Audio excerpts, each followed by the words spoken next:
तो अभी आप देख रहे होगा बिग बॉस 19 और बिग बॉस 19 के घर से इस बार जो है वो डबल एविक्शन हुआ है। नतालिया के जाने के बाद जो है अभी इस टाइम जो है वो नगमा मिराजकर भी जो है वो घर से एविक्ट हो चुकी हैं, घर से बाहर निकल चुकी हैं। और घर से बाहर निकलने के बाद उनके भी इंटरव्यू हुए। इंटरव्यू के दौरान बहुत सारी बातें होती हैं और बहुत सारी बातें उन्होंने ही बोली। बट यह है कि इस बार जो हुआ है वो डबल एविक्शन हुआ है, नतालिया के साथ साथ नगमा मिराजकर।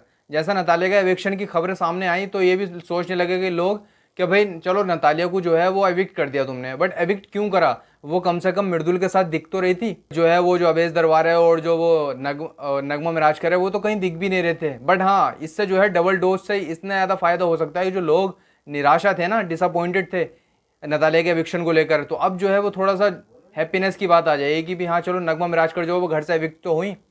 बट फाइनली हाँ यार देखने को तो मिला, बट थर्ड वीक में देखने को मिला एविक्शन, क्योंकि 2 वीक से कोई एविक्शन ही नहीं हो रहा था, नो एविक्शन नो एविक्शन।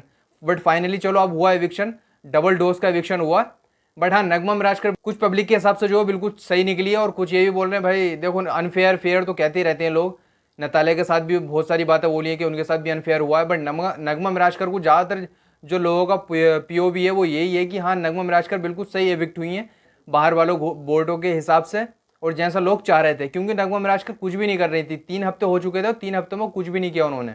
तो अभी आपके हिसाब से जो नगमा मिराजकर का जो एविक्शन हुआ है तो आपके हिसाब से सही हुआ है, और जो नतालिया का एविक्शन हुआ है क्या वो सही हुआ है? तो आप कमेंट कर सकते हैं। बाकी आपको ऐसी न्यूज़ आपको मिलती रहेगी तो आप चैनल को सब्सक्राइब कर लें।